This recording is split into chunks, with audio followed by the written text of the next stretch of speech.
Today, we are going to talk about personality and eating related disorders. So, to start off, personality is the internal trait of an individual. It is a complex pattern of characteristics that are largely outside of the individual's awareness, and it comprises of the individual's distinctive pattern of perceiving, feeling, thinking, coping, and behaving. Personality is made up of a variety of different personality traits, which are aspects of our personality that range from social and personal context. They emerge from interactions with our environment, psychological experiences, as well as biologic predispositions. So essentially, our personality is who we were born, who we've developed into, and who our experiences have molded us to be. When we look at personality disorders, however, the personality traits deviate from cultural norms. They're very pervasive and inflexible, and they can lead to distress and impairments in functioning and socialization. So, we're going to talk about those personality disorders. So, ways in which the personality can become pervasive, inflexible, and cause distress and impairment. Personality disorders usually start in adolescence to early adulthood, and they affect about 4 to 13% of the population, depending on which disorder it is. Um, Personality disorders can make care very, very difficult because there's not an easy cure or treatment. Um, a lot of times, these individuals will have to go through very intense and long lasting therapy with both one on one therapy, group therapy, and other types of therapy as well. Some common beliefs in healthcare is that individuals with certain personality disorders might be manipulative and negatively affect the milieu. They can also be impulsive and prone to dangerous behaviors, which can always cause a safety implication, or they may be unengaged, which can be difficult for some nurses that need greater engagement with their patients. So, as I go through each of these different disorders, it will be really easy to feel like you may have one of them or all of them. And that's because we all have personality traits. But I just want to reiterate that it becomes a personality disorder when it starts to interfere with daily life and ability to function. So, when we talk about personality disorders, they're organized into three different clusters. When you're studying for your exams, I highly recommend that you study the clusters and kind of know overall what are going to be the common symptoms of cluster A disorders and what are going to be our nursing priorities and treatments for that cluster. Then, if you know the different personality disorders that fit into each cluster, even if you don't know them well, you at least have some baseline knowledge by knowing what it's organized based on. So, our different clusters are cluster A disorders, which are the odd or eccentric disorders. Cluster B disorders are our dramatic or emotional disorders. And cluster C disorders are generally our anxious related disorders. With these different disorders, cluster A includes paranoid personality, schizoid personality, and schizotypal personality. Cluster B contains antisocial personality, borderline personality, histrionic, and narcissistic personalities. And then cluster C disorders are avoidant personality, dependent personality, and obsessive compulsive personality disorder. When we get to talking about that, I want you to pay particular attention because obsessive compulsive personality disorder is different from obsessive compulsive disorder. A lot of times, individuals that are studying psychiatric nursing get those confused. So, I really want you to pay attention to what the differences are between the two. So, to start off with our cluster A disorders, which again is our odd or eccentric disorders and includes paranoid personality, schizoid personality, and schizotypal personality. Individuals with cluster A disorders are often very distrustful of others or may be socially detached. They also may present as being odd or eccentric and typically will have a history of being bullied. And our number one priority for our cluster A disorders is to help improve social functioning and engagement in these patients. So, to start off with paranoid personality disorder, the symptoms are that they're often suspicious, guarded, and mistrusting. They often view others as deceptive, depreciative, and full of betrayal. Their interactions with others are often either cold, sullen, and humorless, or argumentative and abrasive. They often avoid taking personal responsibility for things and can hold grudges and be seen as unforgiving. They typically avoid relationships that cause them to lack power or control, because when they feel powerless, they may feel fearful or vulnerable. So they like to have a more rigid and controlling relationship. They often come across as nervous, envious, and jealous in social interactions. If paranoid personality disorder is not treated properly, it can eventually evolve into paranoid delusions, persecutory delusions, and jealous delusions. As children, they are often very active but somewhat intrusive. They may be considered difficult to manage. They may be more irritable and have more anger outbursts than other children. This personality disorder is more common in males. And the biggest nursing concern for these individuals is that they're socially isolated and may lack social support. It may be difficult and frustrating to establish rapport with these individuals, and individual therapy is going to be the recommended treatment. Overall, typically they have poor long term outcomes, and we never want to confront the patient in their paranoia. We just want to support them and help to build the trust. Medications aren't really recommended for this personality disorder. Sometimes we will provide an anti anxiety medication, but typically we're just going to rely on that therapy. Schizoid personality disorder is a little bit different, but has some similarities. So the symptoms are that they're often impassive, disengaged socially, introverted, and recluse. They are often described as being aloof, apathetic, and emotionally detached because they have difficulty expressing their emotions. They often lack joy in their life, so they may daydream excessively. And they also have intense focus on certain objects or things that come to interest them. They often have a poor time making friends because of their minimal self awareness and lack of ability for introspection. So they're often indifferent to praise or criticism. They may find some communication confusing because of the lack of focus. A lot of times they'll work solitary jobs and frequently they won't marry. They tend to feel a closer bond to animals than humans, and they really enjoy learning and are typically lifelong learners. It affects about 3.1% of the population and is more common in males. The belief as to why this develops is either due to a defect in the limbic system or reticular regions, or it could also be related to an adrenergic cholinergic imbalance. So they have an impaired parasympathetic response. Treatment for schizoid personality is initially short term therapy that helps them build social skills, increase their joy in activities, and increase their emotional response to things. And then as they become more comfortable with socialization, we would we would upgrade them to group therapy. We will prescribe medications for schizoid personality every once in a while, and the type of medications we would prescribe are antidepressants. As far as nursing considerations go, it can often be frustrating and unrewarding taking care of someone with schizoid personality disorder because the nurse may feel helpless or bored in their interaction with the patients since the patients don't often share their emotions and they often don't value social interactions. Then we have our schizotypal personality. This is somewhat similar to schizophrenia, but a little less severe.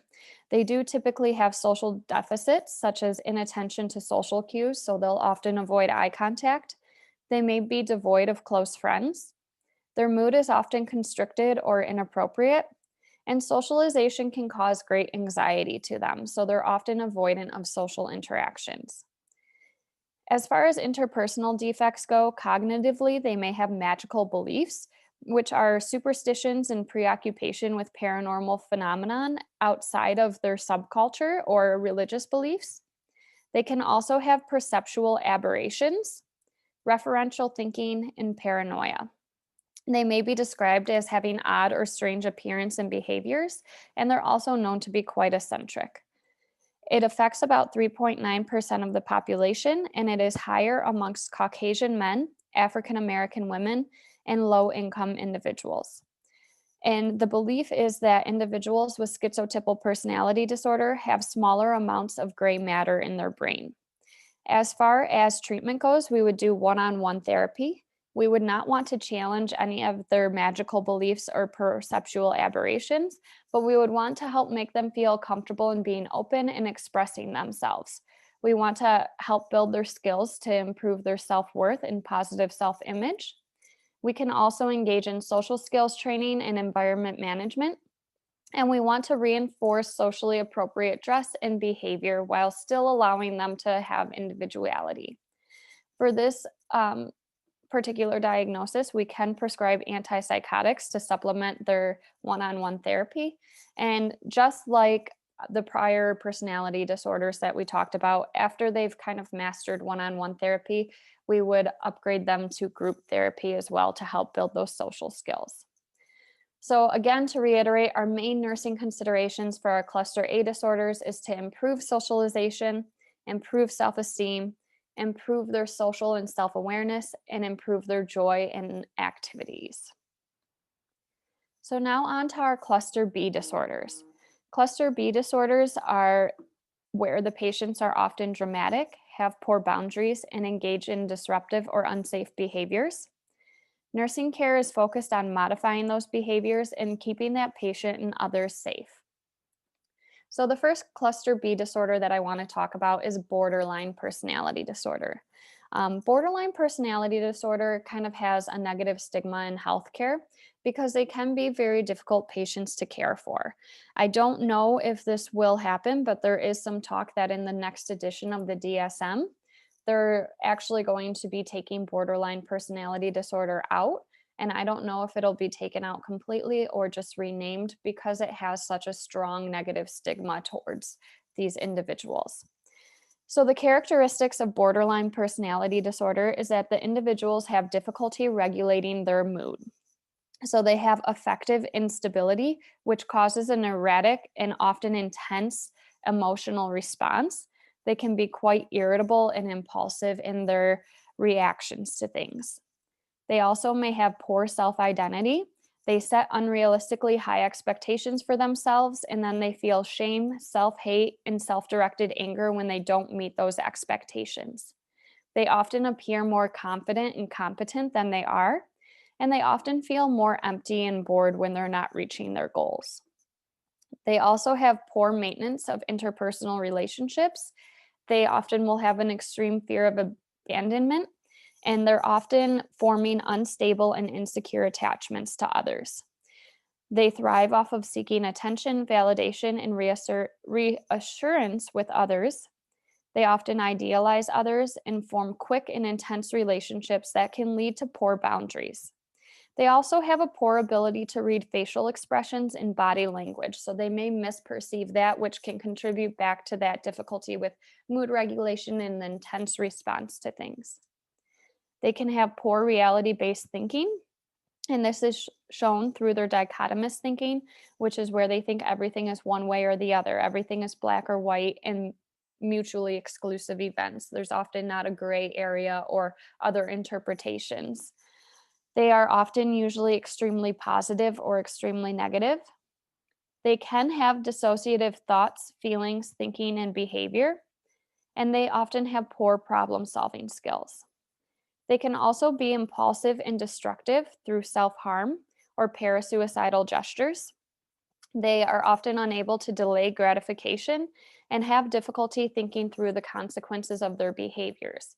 This often leads to unsafe sex, substance abuse, gambling, eating disorders, and verbal as well as physically aggressive behaviors. It affects about 0.5 to 2.7 of the population, and it is most commonly seen in women. There is some debate as to whether or not this affects women more or if it's just more acceptable for women to seek help, and therefore men would be often undiagnosed or underdiagnosed. Development of borderline personality disorder is also a common result of childhood sexual abuse, which is more common in females. We do see a high comorbidity with eating disorders, anxiety disorders, and substance abuse. We do know that men with borderline personality disorder are also more likely to have intermittent explosive disorder. The proposed causes for development of borderline personality disorder is biologically that they have central nervous system dysfunction or dysfunction in the limbic system and frontal lobes. So one of the theories is that their limbic system is just a little bit slowed. So we would want to educate them to count to 10 before they react to things to give the limbic system an opportunity to catch up so they can have better processing of the situation. Psychologically, it's believed that it could be due to poor results from separation individualization stage of life. It could be related to projective identification, which is a defense mechanism where the individual projects their poor self image by blaming others to protect their own feelings. Cognitive schemata is how a person interprets their events. So the belief is as they often misinterpret environmental stimuli, they become more rigid and inflexible in their behavior patterns. Um, and then it could also be related to invalidating environments. When we're assessing someone with borderline personality disorder, we want to assess things personally for that individual, but we also want to assess the family response. Often, families feel captive to that individual, which can cause toxic relationships. They may feel burnt out from the behaviors of the patient, or they may feel fearful to disagree or challenge their behaviors because of that verbal and physical aggressiveness. We would want to assess our patient for any attention seeking behaviors.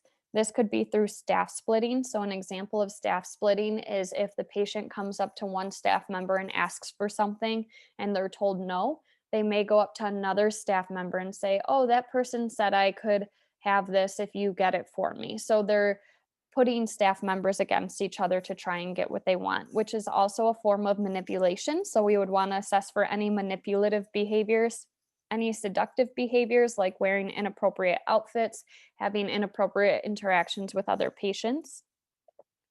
For safety, we would want to assess for any self harm behaviors, any substance abuse, any suicidal behaviors, any homicidal thoughts.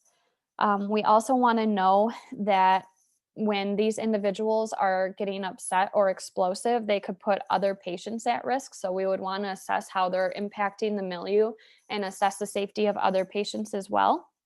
Um, Different things that we see is when individuals with borderline personality disorder don't feel adequately validated, or when they don't get their way, they can throw stuff, they can grab hair or arms, they can push things, slam doors, hit objects, things like that. So all of those are going to pose a safety risk for both the patient as well as others. And so we'd want to assess for that. We would also want to assess the health history, um, especially if they've had a history of abuse or trauma. They can have inhibited grieving, which occurs when they experience frequent traumatic events. So they lose the inability to cope with one before another occurs. So we would want to assess for that. We also want to assess for any avoidance of prior traumas, um, as they find difficulty in coping with those situations. We can assess for pregnancy or STDs if they're engaging in the unsafe sexual behaviors. We would want to assess any substance use complications and any symptoms of depression. As far as impulsive behaviors go, we would assess for gambling, drug use, um, improper relationships, any involvement with the law, and any other impulsive behaviors. Nutritionally, we want to assess their eating habits because they may not eat as they have high correlation with eating disorders, or they may actually overeat as a response to stress, and that can cause them to gain weight very quickly. They're often very obsessed with their appearance, so their nutrition is often going to be a high priority for something we would want to assess. We would want to assess their self image and their cognition. We'd want to assess their problem solving skills and their ability to understand the consequences of actions as well as how their actions can affect the future. We would want to assess for any dissociative behaviors. We'd want to assess their relationships and interactions with others, their coping skills, and their sleep habits. As far as interventions go, As I mentioned, patients with borderline personality disorder can often be quite difficult to treat. They do contribute to a large amount of healthcare costs, and long term therapy is often needed. There is one form of therapy, dialectic behavioral therapy, or DBT, which was created specifically for individuals with borderline personality disorder. And it's a combination of both cognitive and behavioral therapies that help the patient to focus on problem solving skills, exposure therapy, independent skills training, contingency management, which is a form of positive reinforcement, and cognitive modifications to help improve the ability to think more healthily. As far as medications go, we generally don't use them, and if we do, it's only for short term and target symptoms. They may be prescribed a mood stabilizer, antidepressants, or anxiolytics, but we do have to be careful if they have comorbid issues with addiction. Individuals with borderline personality disorder, if they do also have an addictive disorder, can often be medication seeking, so we would want to assess and treat that as well. It's really, really important that as nurses, we're developing rapport and forming a trusting relationship with these patients, but also setting firm boundaries and sticking to that. These individuals crave attention and validation. So approach that client with empathy and offer of validation and attention when appropriate, while also correcting poor behaviors. Um, a lot of times, individuals with borderline personality are in the hospital quite often, and they've often burned a lot of their bridges outside of the hospital. So they may see the healthcare staff as their close friends or their main support. So they may have difficulty terminating that relationship upon discharge. So it's really important that we use firm, clear, and assertive communication when expressing the expectations and setting those boundaries with patients. And it's also important that we start discharge planning right from the start so that they know that they're going to be transitioned out of the hospital or whatever setting that they're in. A lot of times, what we'll see is as these individuals approach discharge, they become overwhelmed, and then they can sabotage that discharge by engaging in aggressive or dangerous behaviors as an attempt to stay in the hospital. It's important as nurses not to take their behaviors personally, but to still provide them with the respect and patient centered care that they deserve. We also want to avoid using any stigmatizing language, and we need to respond to poor behaviors immediately and reaffirm those boundaries and consequences for poor behaviors. It's going to be important to challenge dysfunctional thinking, so we want to teach the client to recognize any negative thinking patterns and replace them with positive or healthy thought processes. We want to challenge that dichotomous thinking. So if they're feeling overwhelmed about a situation, ask questions like, what's the worst that could happen? How likely is that to happen? Is that actually happening? Journaling is going to be a very effective tool in challenging that dysfunctional thinking as well. So we would want to encourage journaling to help them test their reality, express their thinking and expectations. And we want to offer choices and encourage the patient to be flexible in their thought process. As far as emotional regulation goes, we want to recognize their fear of abandonment and educate the patient on the termination of the relationship early, as I already mentioned. This way, they don't feel abandoned when they prepare for discharge. As I also mentioned before, one way to address the emotional regulation is to have them pause and count to 10 before they react to something to allow their limbic system to catch up. We want to help teach them to delay gratification. And then we can also have them observe others that respond to situations with more health, and have them look at how those people respond to things and have them try and mimic that, because if they have difficulty reading social situations or knowing how to react in different situations, we can use those modeling behaviors to help encourage positive interactions. As far as communication skills go, we can teach them to use I feel statements. So instead of going up to someone and saying, when you're mad at them, saying, oh, you did this, which would also often cause them to become aggressive, we would want to encourage them to say things like, I feel really hurt when this happened.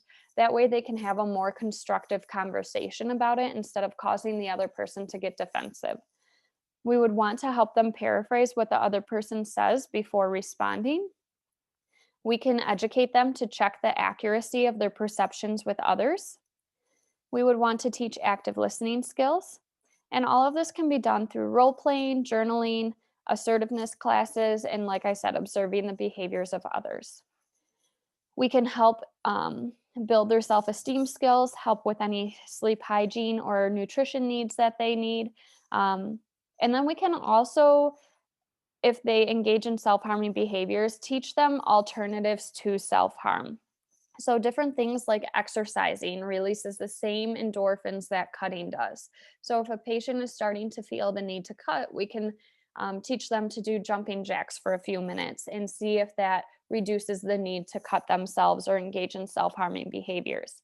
We can also have them focus on the five senses exercises, which is a form of guided imagery where we engage their vision, hearing, smell, taste, or touch to help them focus on the here and now and distract them from self harming thoughts.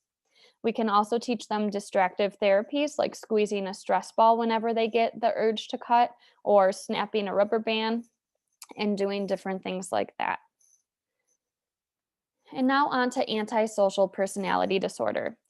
There's a common misperception that antisocial personality disorder means that the person is not social, but that is not the case. A lot of times, individuals with antisocial personality disorder are very engaging, very charming, and well liked popular individuals.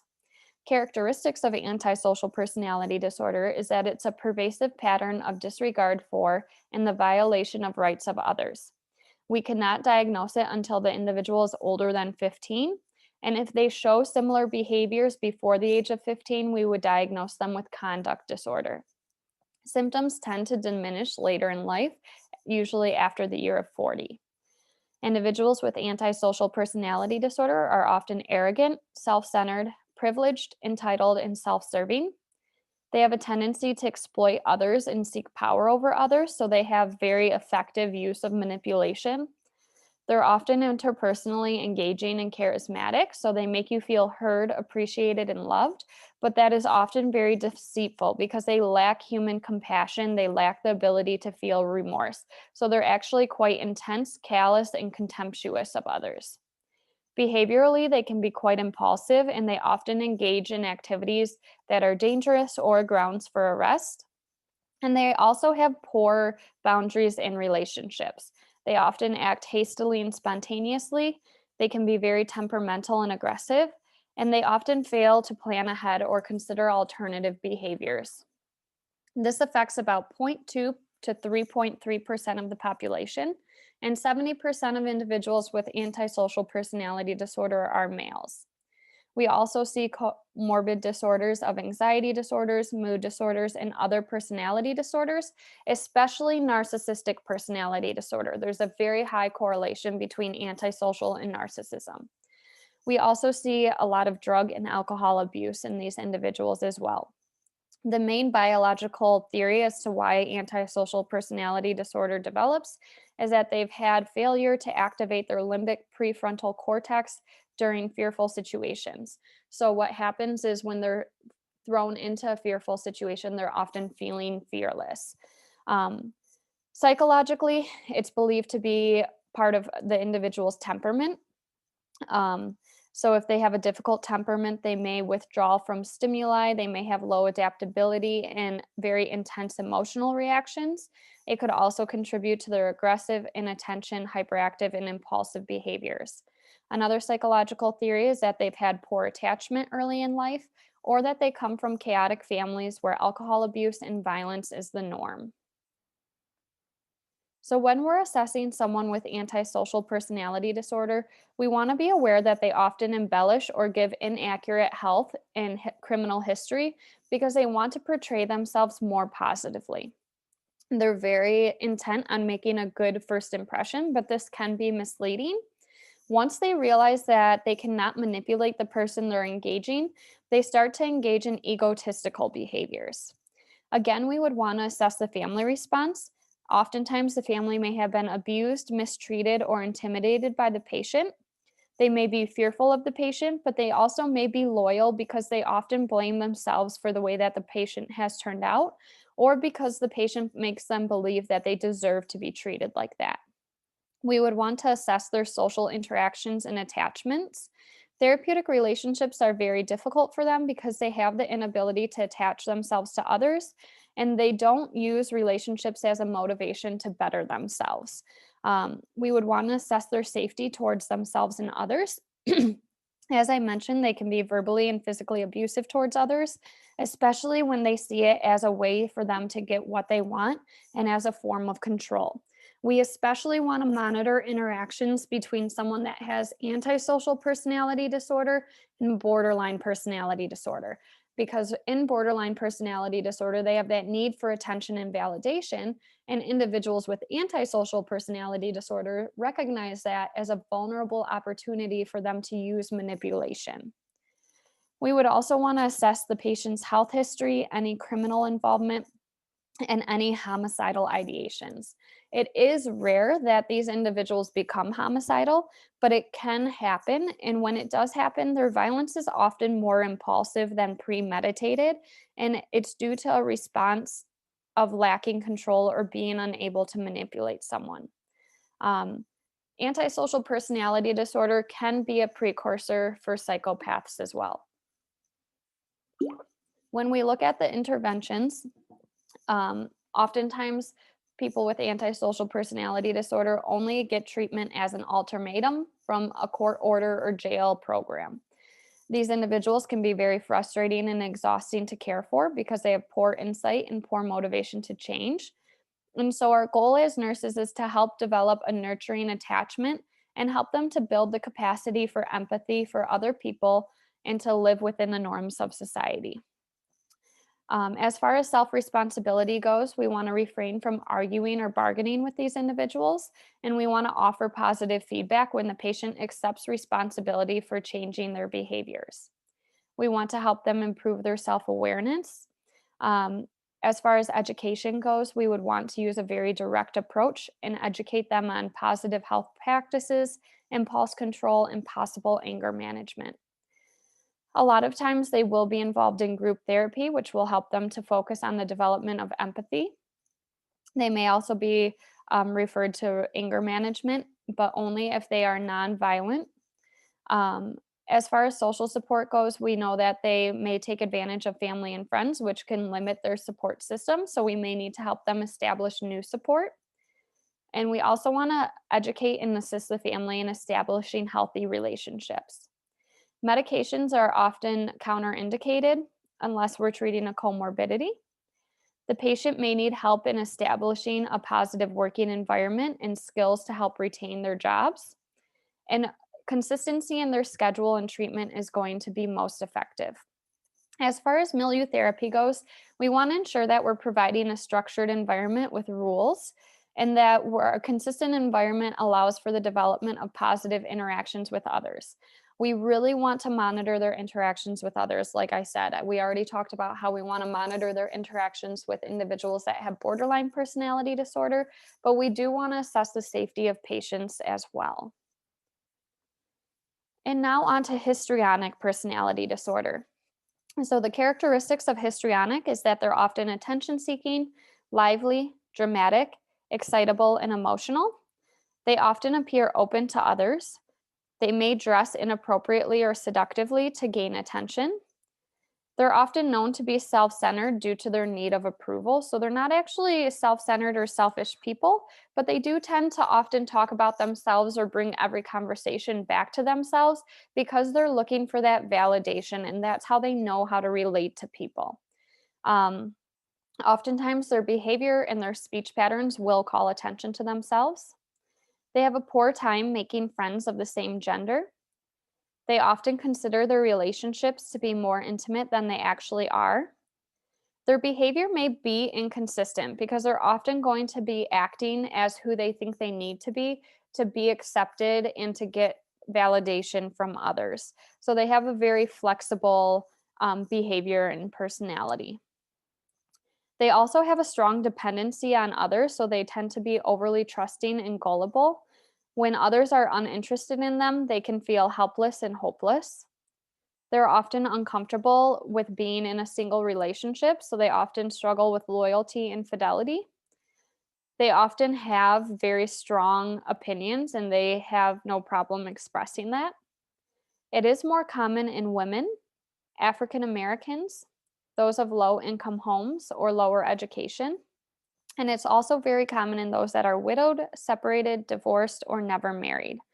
Comorbid disorders are anxiety, OCD, somatoform disorders, and substance use disorders.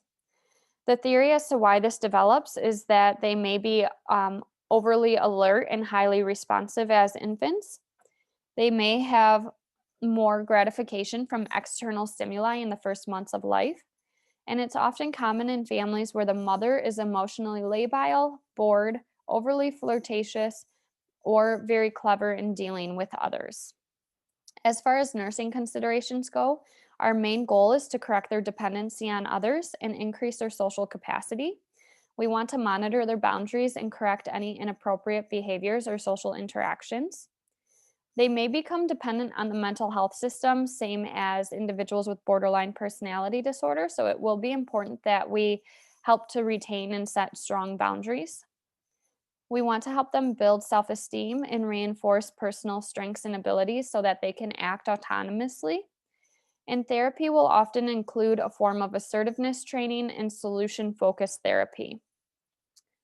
Then, on to narcissistic personality disorder. Characteristics of this is that they're often grandiose, arrogant, haughty, and inexhaustible in their need for admiration, and lacking of empathy for others. They often believe that they are superior, special, or unique, and that others should always validate and recognize that. And they overvalue their own personal worth.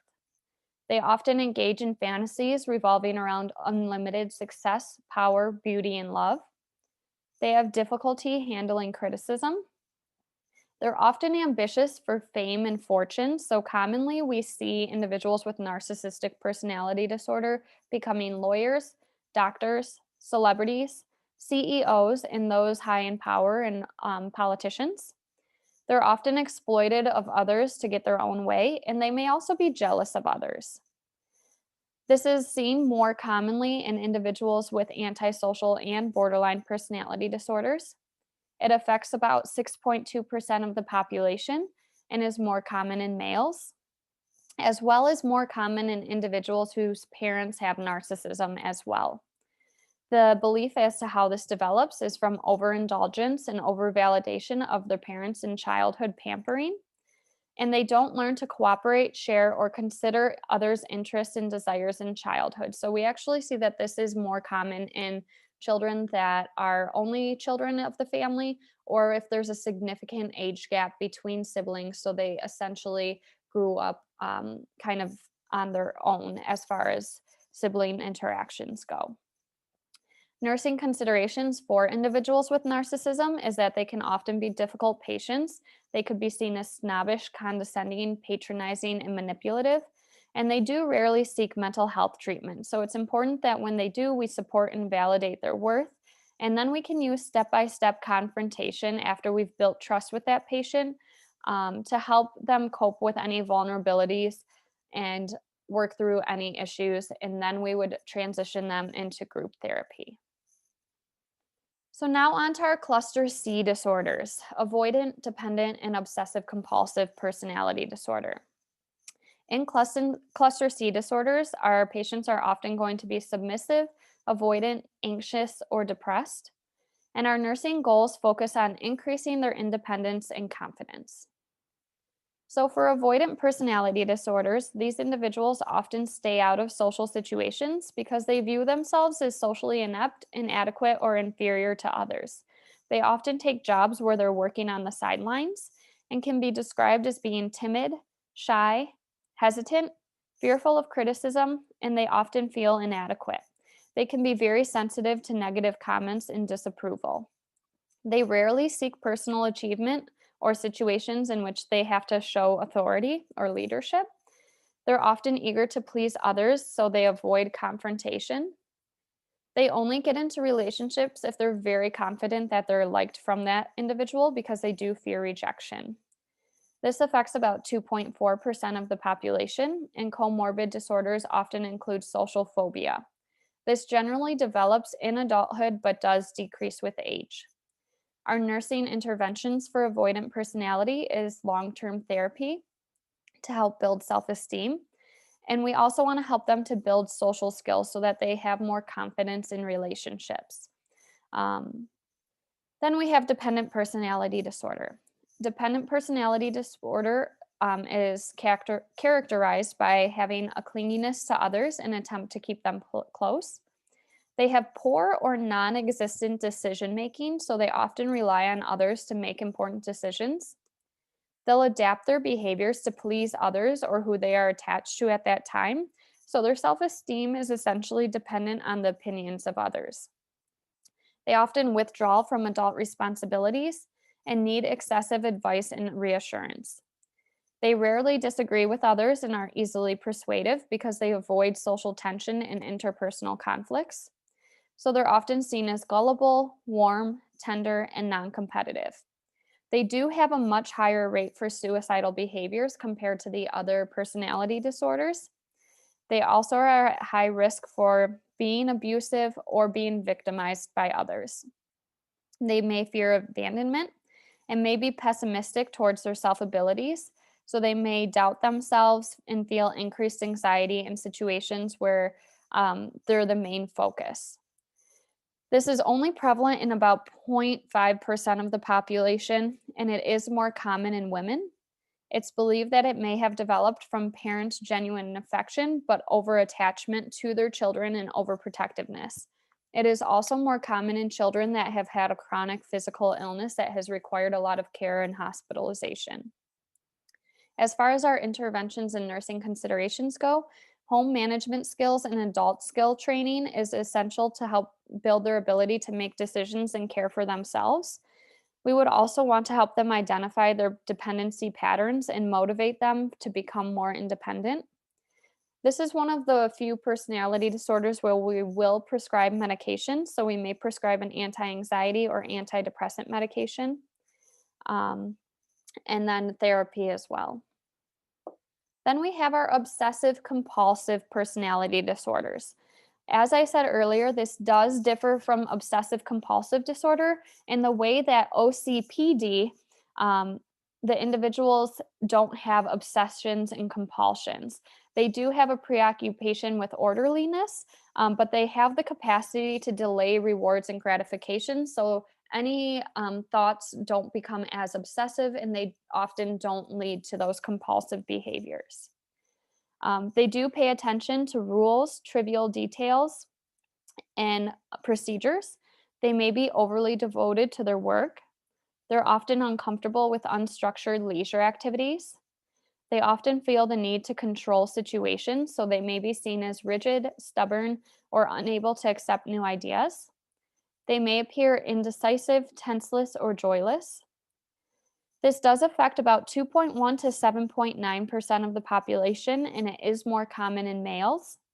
It's associated with having higher education, employment, and it's associated with those that have higher incomes.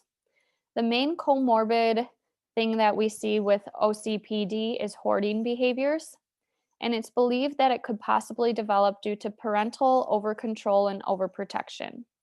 So, our main nursing considerations for caring for someone that has OCPD is they may get overly upset and angry when not in control. So, we would want to provide a structured environment for them. They may have that dichotomous thinking of only seeing things as one way or another. So, we would want to help them find that middle ground. They may also have anxiety attacks or spells of immobilization. Typically, we would do one on one therapy, and we may also prescribe them with an antidepressant or anti anxiety medication. Our support for our patient is based on our understanding that they need order and rigidity in their care. So, overall, our cluster C personality disorder nursing considerations is that they may require anti anxiety or antidepressant medications. Our main goal is to help them build independence so that they can care for themselves And we would also want to help them build social interactions that are more healthy. Outside of the different clusters, there's other personality related disorders that aren't quite considered personality disorders. They may be personality types that are often distressing to the individual, but they're not quite to the level where they're a personality disorder. So the first one is depressive disorder. In depressive disorder, the person is often pessimistic, anxious, depressed. They may have low self esteem and feelings of shame and anhedonia. Our treatment for depressive personality is to increase their self esteem, their feelings of joy and interest, and we may provide them with an antidepressant as well. Then there's the negative or passive aggressive personality type. These individuals are often oppositional, hostile, filled with guilt and shame, and they have difficulty with meaningful and productive conversations. So, our treatment for passive aggressiveness is assertiveness classes, improving their social relationships, and one on one psychotherapy. Then we have ODD, or oppositional defiant disorder. This is a pediatric related personality disorder, and it is a pattern of disobedience, argumentativeness, angry outbursts, low tolerance for frustrating situations, and the tendency to blame others for their misfortunes. They often have difficulty making friends and are often in conflict with adults. Similarly, we have conduct disorder, which is another pediatric personality disorder, and as I mentioned earlier in the lecture, a precursor to antisocial personality. So we see a lot of those behaviors that we see in anti-personality disorder or antisocial personality disorder. And we also see a lot of the same behaviors as ODD, but it's more aggressive. So we see more aggressive behavior, more destruction. They do often have cruelty to animals.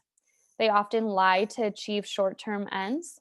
They may run away from home, engage in petty larceny and muggings.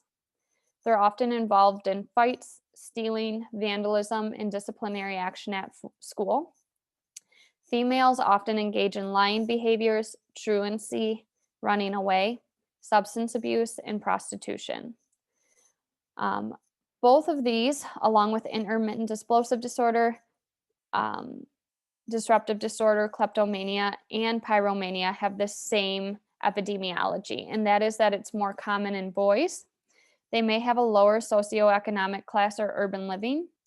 As I mentioned, it's often school-age children, and they are at greater risk for mood and anxiety disorders when compared to other children. Um, they often receive treatment due to issues with the law, and they may come from homes that have high marital conflict, substance abuse, or antisocial personality disorders. They often seem hostile, sarcastic, defensive, provocative, or they could also be calm, outgoing, and engaging. They often have inconsistencies in stories, distorted thinking, misinterpreting things, and diverting discussions away from sensitive issues. So, our nursing considerations for ODD and conduct disorder is to increase their personal responsibility. We also want to help increase their problem solving skills and assist them in assessing and interpreting events and the expectations of others. We would want to help decrease any rule violation and conflicts with the authority. We want to help improve their social skills and behaviors through role playing, modeling, and positive reinforcement. We would want to educate the parents to set firm, clear limits and offer positive reinforcement when those are followed, and not to focus on the child's failures. So, family therapy is going to be a very important aspect of the treatment for these individuals.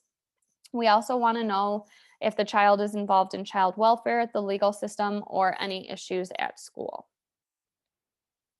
The next one is impulse control disorders. Impulse control disorders are intermittent explosive disorder, kleptomania, pyromania, and pathologic gambling. As I mentioned, these have a lot of the same nursing considerations and epidemiology as conduct disorder and oppositional defiant disorder. So breaking that down, intermittent explosive disorder, we did talk about this in the anger lecture as well, but it's episodes of aggressiveness that result in assault or destruction of property. The anger is out of proportion to the trigger. It can lead to job loss, poor interpersonal relationships, explosion from school, divorce, increased accidents, especially automobile accidents, in jail. It isn't more common in those that have a high school education or less. Treatment for intermittent explosive disorder would be providing a GABAergic mood stabilizer or anti-anxiety medications. We would also want to refer them to anger management and behavioral and social skills training. Then we have our dissociative personalities. In dissociative personalities, it's the inability to recall important personal information that is too extensive to be explained by normal forgetfulness and response to extreme internal or external stressors. There are different types of dissociative disorders, one of them being dissociative amnesia, which is the inability to recall important yet stressful information and events. Dissociative fugue, which is unexpected travel away from home and the inability to recall one's past and having confusion about their identity. So, in turn, they create a new identity to help fill that gap. Dissociative fugue is more common in individuals with Alzheimer's or dementia. Depersonalization disorder, we talked about with anxiety related disorders and panic. And this is the feeling detached from their body and self or mental process.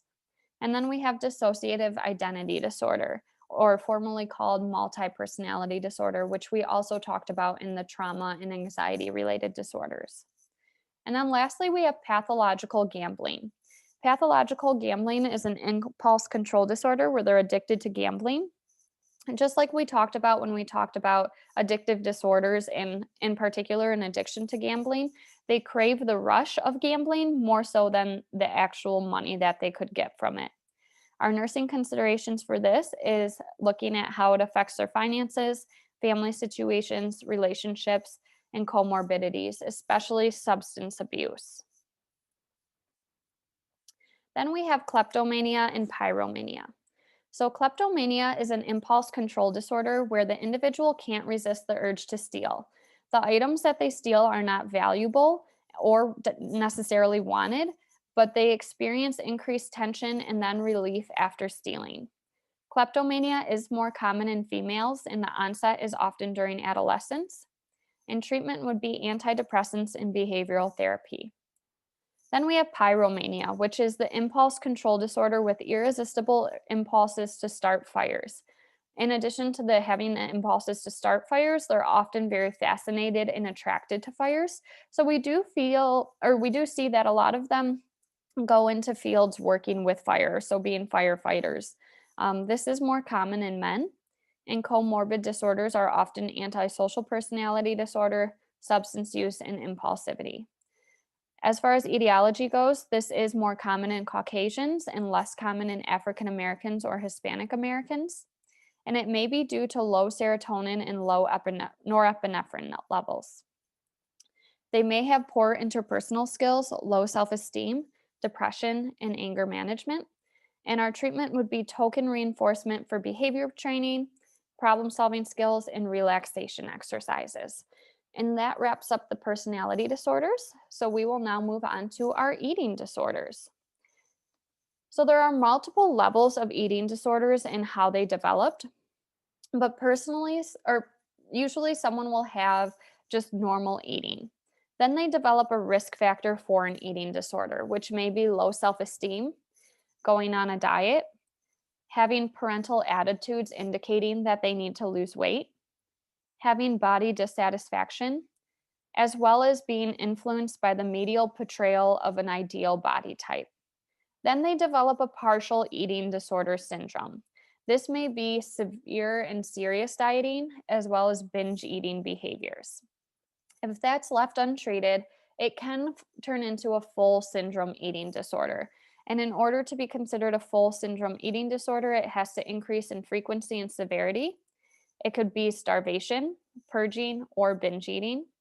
And we do know that eating disorders have drastically increased since the 1960s. And a large contributing factor to that is that's when the media started portraying that being super thin was attractive. So the most commonly known eating disorder is anorexia nervosa. The DSM-5 criteria for this is having a restriction of energy intake, relative to requirements that lead to significantly low body weight when compared to their age, gender, and developmental trajectory, as well as their physical health. They often have an intense fear of gaining weight and becoming fat, and there's a disturbance in the way in which their body weight is experienced and perceived. Oftentimes, the behaviors that cause anorexia are starvation or intense exercise. A lot of times, individuals with anorexia nervosa have a preoccupation with food, so everything revolves around food, from preparation to eating. They often have food rituals. They often read cookbooks and focus on food, and they may do calorie counting as well. It's often comorbid with depression, obsessive thoughts and behaviors, apathy, and it can lead to organ malfunction, cessation of menses, cardiovascular disorders, GI dysfunction, and death. They often have body image distortion, so they see their body as being larger than it actually is. And they also often have distorted body image that leaves them believing that they cause themselves to become obese. This causes a lot of guilt and shame, so then they develop what's called a drive for thinness, and that drive for thinness causes them to undo the weight gain that they feel responsible for. As the weight loss occurs, the individual feels more in control, um, and they can also develop what's called interoceptive awareness or poor interoceptive awareness. And what that is our body's ability to feel hunger and then use that as a drive to eat. So what happens with anorexia nervosa is after a while they learn to ignore the stimulation of hunger, and they change the perception of hunger to being a positive thing so that when they feel it, they feel better, and then it forces them not to eat. Um, Individuals with anorexia also tend to develop guilt and anger quite easily, so they tend to avoid conflict. As far as outcomes of anorexia goes, about 30% have good outcomes, 9% have intermittent outcomes, and about 55% have poor outcomes. About 70% of individuals that receive treatment for anorexia nervosa find a place of recovery within 5 years. Risk factors for developing anorexia is being a perfectionist. The typical age is 14 to 16 for development, but we are seeing that that's actually kind of starting as early as 10 or 11 years old. It is 10 times more likely in the female gender. There does seem to be a genetic component to it. It's more common in Hispanic and Caucasian populations. We often see comorbidities of anxiety, OCD, phobias, and panic disorders. It may be caused due to altered functioning in the medial orbital frontal cortex and striatum. It may also be caused from alterations in the opioid, thyroid, and serotonin levels. They may have had difficulty developing autonomy during the Erikson stage. They may have identity confusion. They may have experienced extreme dieting, peer pressure, and media portrayal. We do know that eating disorder by contagion is a thing as well. So what that is if one person has an eating disorder, their friend group may develop eating disorders or unhealthy eating behaviors as well. And this may be caused from somebody that has an eating disorder may say, oh, I don't want any cake, I'm getting too fat. And then their friends look at them and think, wow, she's skinnier than me. So if she thinks she's fat, I must be fat too. So I probably shouldn't have that cake. So that's kind of how that eating disorder by contagion happens. We do know that anorexia is more common in athletes as well, especially individual sports such as gymnastics, track, soccer. Well, soccer is a team sport, but it is more common in soccer and wrestling. With athletes, we want to monitor them for the triad of symptoms, which is disordered eating, menstrual dysfunction, and osteoporosis, because not only are they restricting eating and calories, but they're also expending a large amount of calories. So they're at high risk for bone breakdown and developing severe complications more quickly. Individuals with anorexia often come from an enmeshed, overprotective family with poor communication and conflict resolution. And they often come from families that are heavily committed to maintaining the status quo. So when we're assessing anorexia nervosa, they typically will have a BMI of less than 18. A normal BMI is um, about 18 or 19 to 25, so their BMI would be less than that. We would want to assess their organ functioning, do lab work to assess their electrolytes. We would want to assess to make sure they're not having any cardiovascular dysfunction. We would need to assess if they're still having menses. We can assess for lanugo, which is excessive hair growth on their body, and that's their body's attempt to maintain good body temperature when they don't have enough fat to sustain a healthy temperature. We would want to assess for any body image or body dysmorphia. We would want to assess their thought process related to fear of gaining weight, how they handle conflict, and how they assess emotions. We would want to assess for any social or ritualistic behaviors, especially in regards to food. We could assess for any paranoia and irritability. We would want to assess their nutritional intake and eating behaviors, their exercising behaviors, and their sleep behaviors.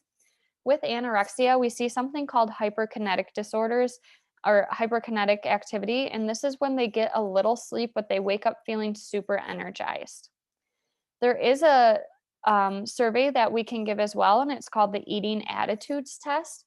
And this gives us some information on their eating behaviors as well as their thought process. And then we would want to assess their motivation to change their eating behaviors and strengthen their health. So, as far as interventions go, our goal is to restore the individual to a healthy weight and resolve any psychological conflicts about body image and family dysfunction. We also want to resolve any organ damage and malfunction that may have occurred. We can help them build relationships. Often they may be suspicious and mistrusting of others, so we would want to do therapy to help treat that. We want to be firm, accepting, and patient when approaching our patient. And we also want to give rationale for all of our interventions because, as I mentioned, they may be suspicious and mistrusting of others. We would do medical refeeding before we start doing therapy. So the medical refeeding would be starting with about 1,500 calories a day and slowly increasing to about 3,500 calories a day in several small meals. Our goal is to have them gain 1 to 2 pounds back a week. And then once they're at 80% of their ideal body weight, we can transition them into psychotherapy and family therapy. Because these individuals have such a poor relationship with food, they may not be willing to engage in eating while receiving treatment and while receiving refeeding. So sometimes we do have to use a tube feeding or IV to help restore those electrolytes and help them to gain the weight. We would also want to help to monitor for any GI complications during refeeding because what can happen is if we refeed them too quickly, they can have severe stomach complications that can lead to death. With the refeeding, they're also at higher risk for cardiovascular disease, so we would want to monitor that as well. We would want them to avoid exercise until they have a healthy relationship with it. And we can give them Prozac, which is an SSRI that actually helps to gain weight. And we would not want to give them the antidepressant that causes weight loss. We can help improve their interoceptive awareness through journaling. We can use imagery and relaxation to resolve any anxiety. We want to use education to clarify any misinformation on fat consumption, caloric needs, and how their body looks.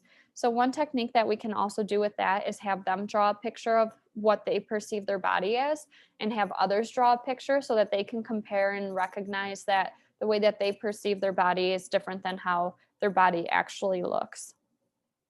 We can do family interventions like assessing for any sibling resentment.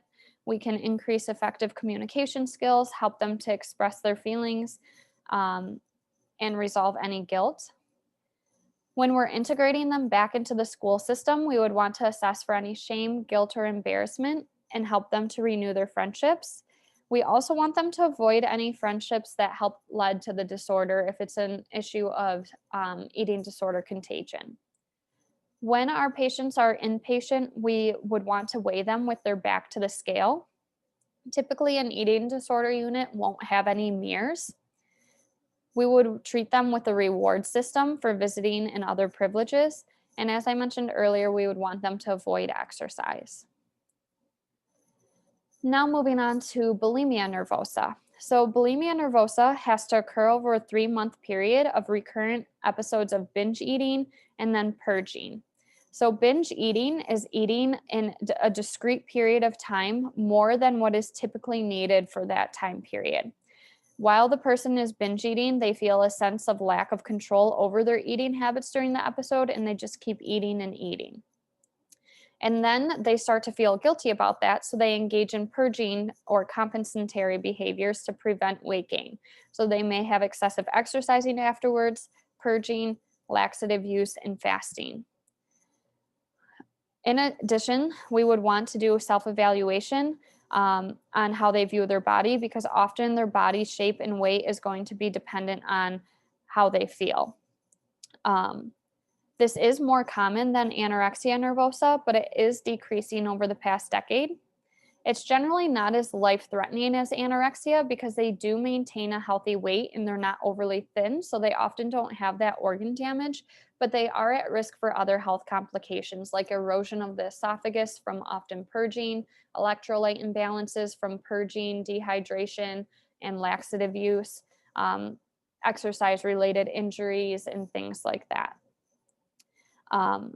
Outcomes are much better in bulimia than anorexia as well. They can usually be managed with outpatient therapy and rarely need inpatient therapy, and they generally recover completely once they receive therapy. So the etiology of the development of bulimia nervosa is they start dieting, and then the dieting turns into dietary restraint, which leads to increased hunger. As people skip meals and they have that increased hunger, it increases their risk of purging behaviors, and then they binge to correct that behavior. So we would want to educate our patients that have bulimia not to skip meals because that actually increases binge eating. There is some belief that binging affects the dopamine, acetylcholine, and opioid reward system, so it actually feels good when they engage in those purging behaviors. They may have lowered brain serotonin levels or chronically low tryptophan levels. They may often feel drained or overwhelmed, which can lead to overeating.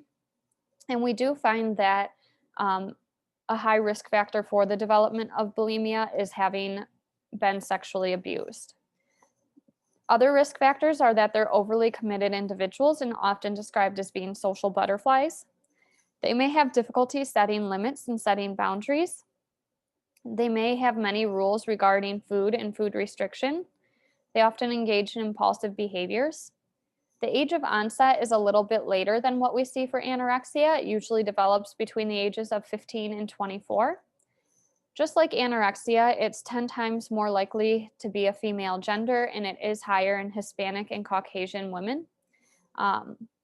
Comorbid conditions with bulimia are substance abuse, depression, OCD, borderline personality disorder, and we do find that a risk factor for it is going away for college. Unlike anorexia, individuals with bulimia often come from chaotic families with few rules or unclear boundaries, but we do see that in meshed relationships still. So when we're assessing someone with bulimia, they will still have a normal BMI. So we would want to assess for that.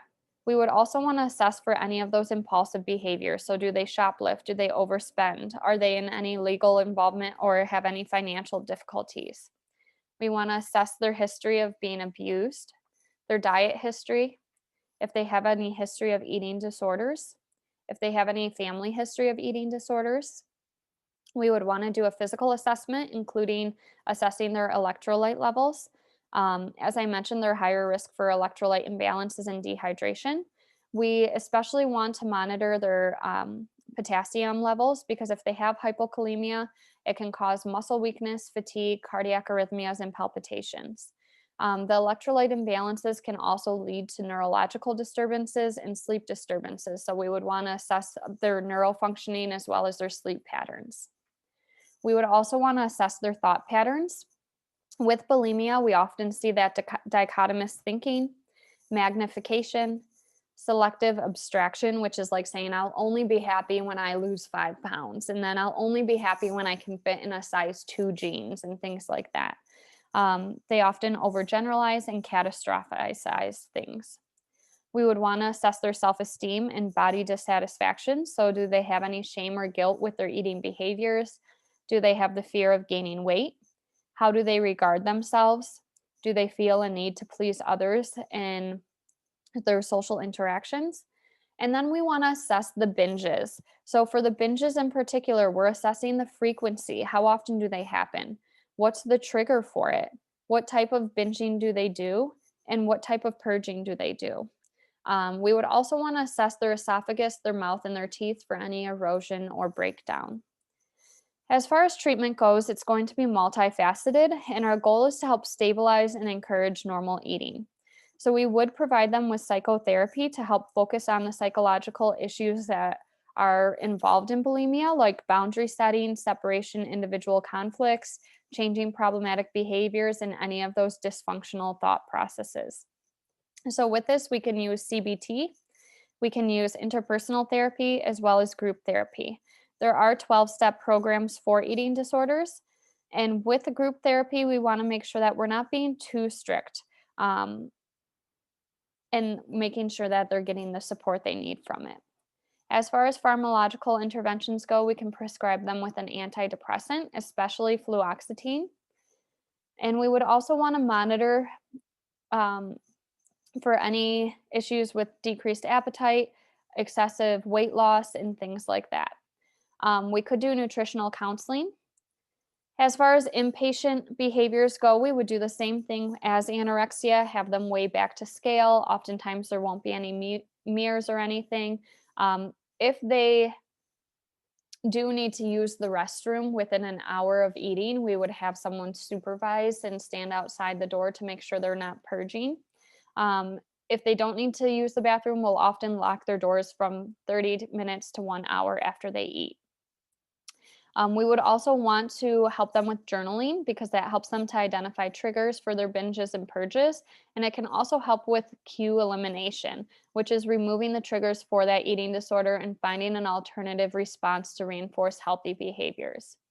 We can also use distraction, which is that similar technique that we talked about with obsessive compulsive disorder, where we say, okay, so you typically binge you purge about 5 minutes after you binge. So let's wait 10 minutes before you purge. Okay, now let's wait 15 minutes and then half an hour until they've eventually distanced the binging and purging behaviors from each other. As far as psychoeducation goes, we would want to help them set healthy boundaries, develop assertiveness, better their nutritional concepts, and clarify any misconceptions about food and eating. Then we have binge eating disorder. So, binge eating disorder is recurrent episodes of binge eating. I know we already talked about this, but just to reiterate, binge eating is characterized by eating in a discrete period of time an amount of food that is larger than what is needed. And they also sense that lack of control over eating during the episode.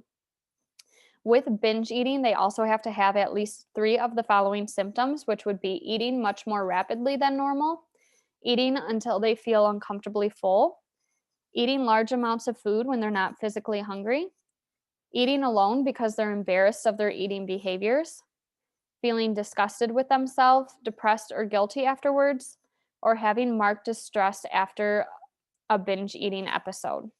This is different from bulimia because they just have the binging. They do not have the purging behaviors. Once the binge eating starts, on average, it happens about once a week for 3 months before they can consider it the diagnosis. And the binge eating is, like I mentioned, not associated with those compensatory behaviors like purging. There are some theories that binge eating actually is a main factor in the obesity epidemic in America, and it's believed that about 30% of obese individuals actually have binge eating disorder that's undiagnosed. And then we have purging disorder. So similarly, it's one of the symptoms of bulimia, but it's just one of them. They don't have the binge eating with purging disorder. So with purging disorder, they just have purging behaviors. They usually purge about once a week, and they do have that intense fear of gaining weight and fear of not having control. Then we have night eating syndrome. So, night eating syndrome is when the individual eats after awakening from sleep or when they consume an excessive amount of food after evening meals. Because they eat a lot at night, it causes morning anorexia or decreased appetite in the morning. So, then that contributes to that skipping meals thing that I talked about. So, they eat so much at night that they're not hungry in the morning. So then they wait until the afternoon before they eat, but at that point they're super hungry, so they re-engage in that binging behavior. Um, this is, while considered an eating disorder, it's also a disorder of circadian rhythms. They often experience insomnia and nighttime awakenings. And for some reason, it's also often comorbid with restless leg syndrome as well. Then we have avoidant or restrictive food intake disorder.